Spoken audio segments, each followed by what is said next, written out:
You're listening to Product Biz Made Easy, episode 31, and today I'm interviewing Rongrong Devoe.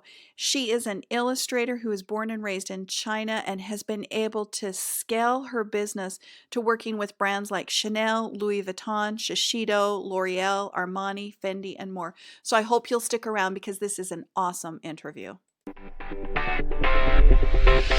Welcome to the Product Biz Made Easy podcast, where we help you scale your product-based business. Your award-winning host and serial entrepreneur, Becky J. Anderson, created an 8-figure product-based brand that was sold all over the world and in big box retail stores. Each week, she will be sharing sales strategies, marketing advice, or inspiring interviews to help you scale your product-based business. Now, on to the show. Hey, Rongrong, welcome to the podcast. Hi, Becky. Thank you. I'm excited to share my journey story with your audience as well. Yeah. So for those that don't know you and your beautiful products and those gorgeous illustrations, tell us about you and your business.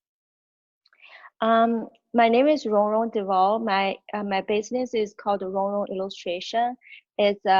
I am a fashion illustrator by trade, so I design and draw a lot of beautiful, fashionable girls to be on different products such as stationery, mugs, and tote bags, things like that. Yeah. So how did you get started drawing? When did you start? Mm-hmm.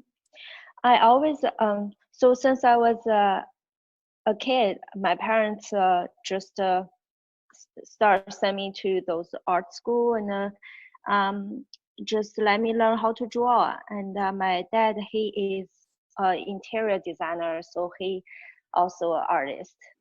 That's great. So it runs in the family. So one of the Yeah. things we didn't say is you were born and raised in China, and then you came to the US to fulfill your dream to be an illustrator for fashion. Yes. Is that true? Yeah.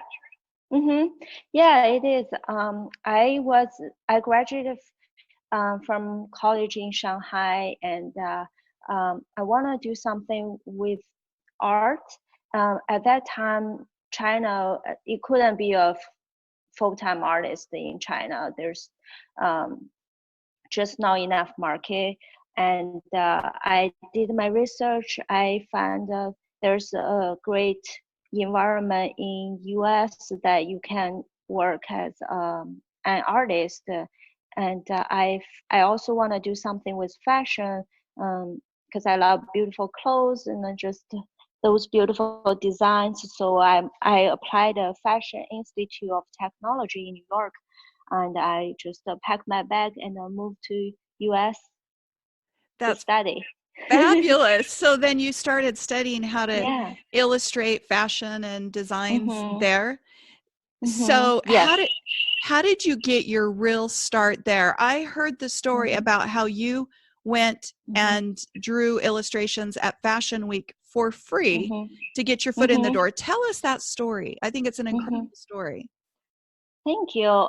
So yeah, actually my career didn't start when I was in New York. I moved to Houston 5 years ago. So that was when uh, my husband also encouraged me to start something. That's why I came to this country for, is to be a fashion illustrator. So I started after we just moved to Houston as a fashion illustrator, and I know in order to uh, make some type of impact, I have to go New York Fashion Week. So I contact a lot of different PR agencies and different brands, and Maybelline is one of a few that gave me permission, saying yes, you can come to our.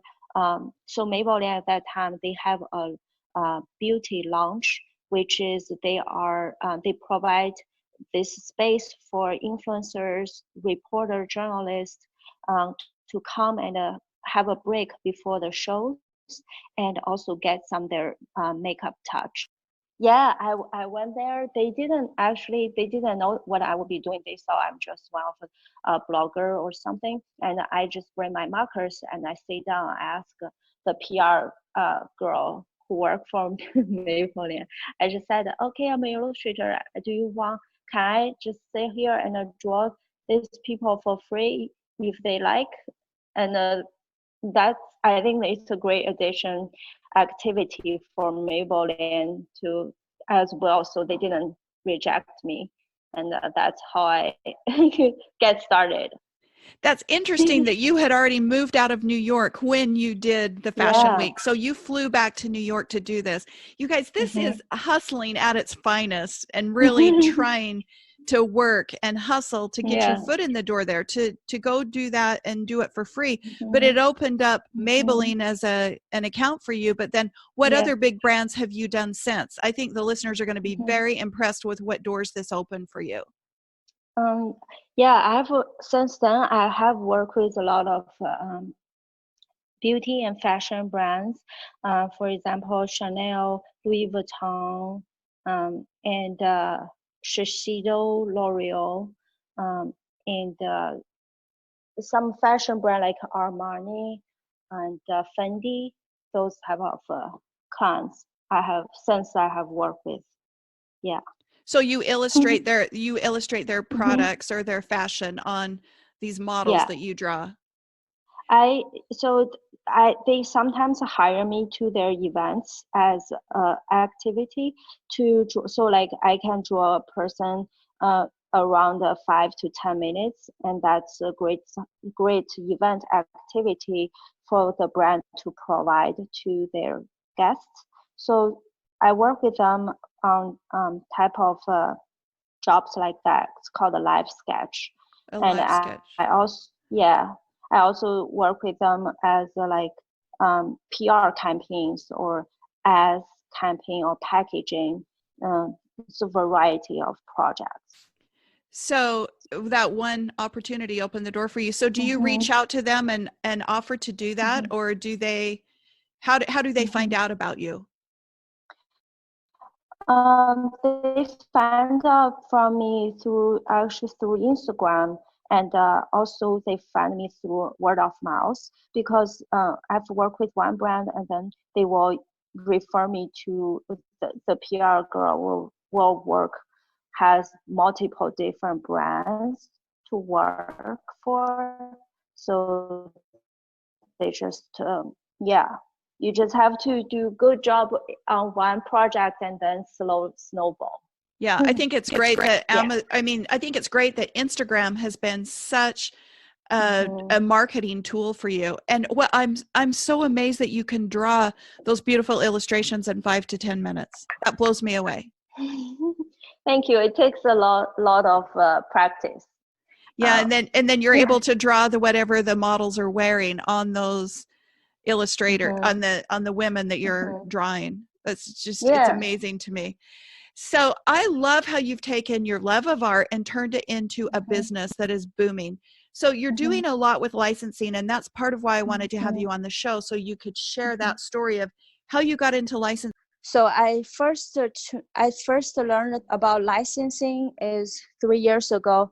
I went to, there's a trade show called Surtax. That's how it's a trade show between artists and the retailer or manufacturer. Yeah, it's in New York, right? Yeah, it's in New York. And I decided to look into it. And at that time, I'm still young. I'm still just started. So I was building my portfolio. And actually, a few months after, there's my agent. They email me, ask me if I'm interested to be represented by them, and to be represented by them to do licensing. Wow. Did you have a booth at the show, or you just walked the show and made introductions? How did you do that? How did you find them? Yeah. Well, one of my favorite fashion illustrator was represented by them. And that's how I know, but I couldn't have the nerve to go up to introduce because they're so busy with meetings and clients. So, but I know who they are, and but I couldn't introduce myself, and I was just came back home and keep building my portfolio to be more suitable for licensing. And a few months after, they are looking for new artists, and they email me. They said they found me through Instagram too. Wow. So Instagram's brought you a lot of business. So for the listeners, so they can find your Instagram, you're just at Rongrong Devoe? Yeah, Rongrong _ Devoe _ illustration. Okay. Yeah. And I'll make sure that I have all that in the show notes so that they can find you. But wow, your Instagram has brought you a lot of business. So what did that licensing deal look like? So they asked if they could license you, and then what kind of products did they put your illustrations on? They start to show my work to different manufacturers, and first I think the first product that I was on is mugs, coffee mugs. That was the first product, and then slowly the manufacturer of beach towels, they like my work, and then wall art, and then slowly that's just more product came out. So you're doing new launches and collaborations with them all the time? Yeah, with different manufacturers. Yeah. And yeah. So where have those products been sold? What are some of the retailers that have picked up the artwork or the products that has your artwork on?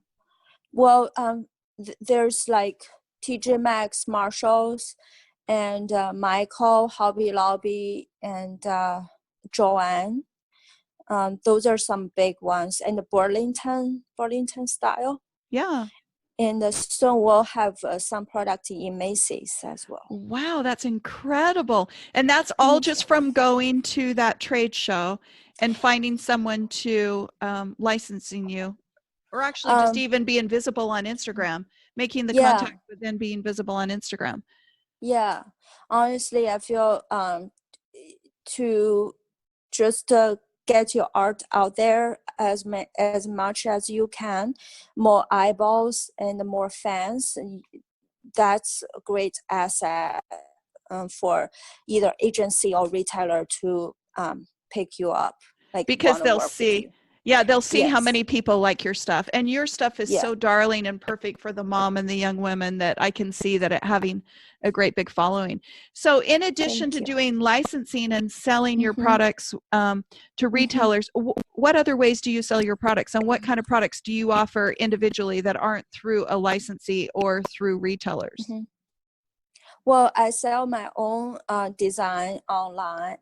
And I have a retail shop in Houston. So that's like that's where I can really design something that is from 100% from me. And I launch new release and to the buyers and collector that couldn't get my stuff from all the big retailers. Yeah, you're able to offer a whole lot more through your own retail store and through your website. Yeah. And when the listeners check out your website, they're going to be amazed at your stuff. I just love it. Thank you. So what have some of the biggest challenges been for you? I know learning English was probably one of them, right? Did you learn English in China or did you learn that here? We learned some English in China. However, when I come here, I realized, wow, what I learned, nobody understands. So I'm not sure, how much that helped, but I just have to, I think the whole journey that me came from China to US and just made me feel like overall much better with communication, with learning, always learning. Yeah. And you had to be very brave to come by yourself too, right? Yeah. And have a thicker skin. If nobody understands you, you have to say 3 times. Yeah, that's true. Don't be afraid. Yeah. You're great. You've done great. You've done such an awesome job with your business. So how do you market your products then? Clearly Instagram is one, but What else do you email do? marketing. Yes. I pay more attention with email marketing start since this year, and also I've been trying to do some Facebook retargeting kind of things with Shopify. That's great. You have, because I've seen the backside, you have spent so much time and energy and built this business into a real thriving business that's doing very, very well. And a lot of people think, oh, I'm just an artist, I can't do this, but yet you can and you have, and you're a great example of what you can do with that. So it's amazing what you've been able to do, how you've been able to turn that. Yeah. So like the whole journey just I also want to just tell other artists that they don't think they can build a thriving business, or they think artists gonna be starved. I just want to inspire, maybe motivate them to pursue what they love, because in this day and age, I feel like if if you have the talent, and then you know how to market yourself, some type of business sense that you have, and you will make profit that equals to how much talent you have. Yeah, you're a great inspiration to many, I'm sure. So, and you've done great with picking a niche. So you picked the niche fashion design and fashion illustration. How did you pick that niche? Did you always know you wanted to do that? Yes, I love fashion. I think most women love fashion and beauty, and I'm not. I'm also one of those girls, and I also know how to draw. So that's all I want to do. Want to combine what I love, both things, fashion and drawing, together. Yeah. Yeah. So it was Instagram. It's the main source of social media you use. And how did you get started to build your following up so big? So I started 5 years ago. So it's 2014. At that time, it's the Instagram still kind of new. Not too many people using it. So I built a following from there. But also, of course, over the years, there's people come and go. But I just, because that's the most visual platform that out there right now. Yeah. So you just started posting, and it's kind of grown and blossomed from there. You've been consistent. Yeah. Yes, consistently, and share behind the scene, use story, and just share people as like a real person, to talk to your friends. Yeah. Kind of. Yeah. That's great. So who's your dream client that you haven't worked with yet that you would love to work with next? Because I know you've worked with some big names. So I have a long list of dream clients, but the most that I want to collaborate with, I would love to have like a collection that's exclusive, or something with Target, to design some type of collection with Target. That would be great. That would be a big goal and a great one. And I bet you it won't be long before we see you in there with how you're doing. So I hope so. I work harder. No, you're doing great. So what are you doing now to try to build your customer base besides social media and email marketing? Anything? Are you running any ads of any sort? I just starting. I recently started working with this girl. She started do some Facebook ads for me. But before, I was just pure social media marketing. And sometimes I do shows or event that people sign up through there. But most, I would say 80% is just a pure social media marketing. Sometimes I'll run giveaway, and then I will use a landing page and to get their email onto my email list. But you've been very consistent in using your email marketing and staying in touch with your people and building up that audience, which has really helped you grow this business, which is amazing. Thank you. I feel like building a brand is the core, because if your brand is not successful, nobody wants to collaborate with you. So building a great following, like a great group of tribe, your art collector is my goal. Yeah, then they'll be excited to see your products. So Yeah. I know that you do a lot of new product launches and different promotions around events and occasions. How do you plan that out? Like, how often are you launching new products? I launch it usually for some big holiday. For example, holiday season, Christmas is one, and then Mother's Day, Valentine's Day, and fall back to school. Those maybe 4 to 5 big launch every year. Every year. And then you run campaigns, email campaigns, and social media campaigns around them. Yes. Yeah. I also throughout those years, I realized what people likes, what people that really grad towards to, like what type of products. For example, my stationery and stickers sell very well, so I'll create more single products that focus on within that category, like notepads, notebooks, stickers. Those things I will sprinkle through the year for new small releases. That's very smart. Doing more of what works and less of what doesn't. That's great. Yeah.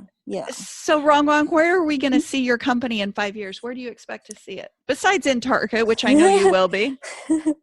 Yeah, I would love to have so since I would love to have an international brand where people from all around the world to have to be able to purchase my collection.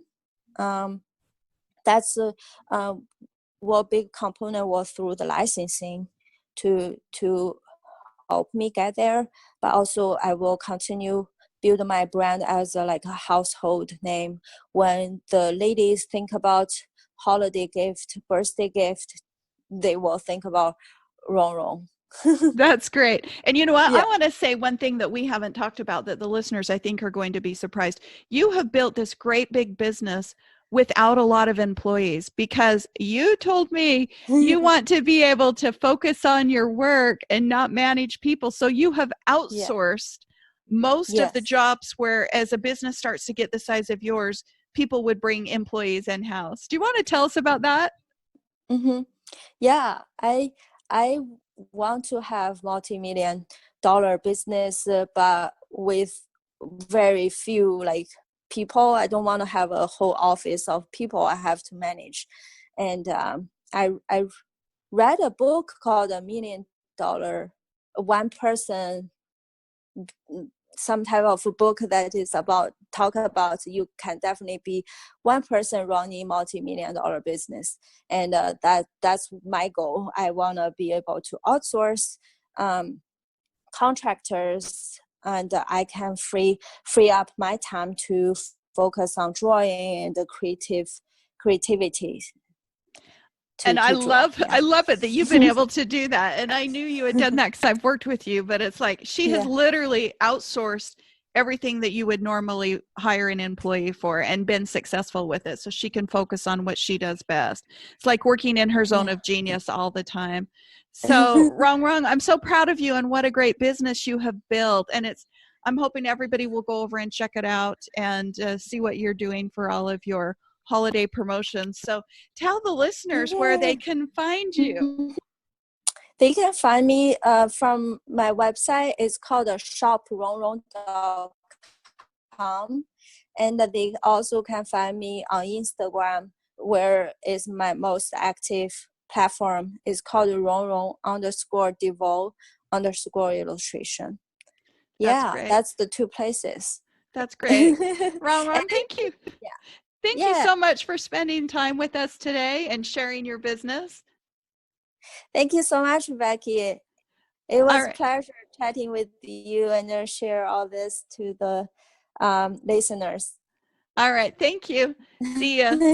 Thank you. Bye-bye. Bye. Thank you so much for listening to Product Biz Made Easy podcast. Now, don't forget to hop on over to beckyjanderson.com and grab your free strategy roadmap, as well as check out all the resources and things that there are over there to help you grow your product-based business. Thank you so much. Have a great day, everybody.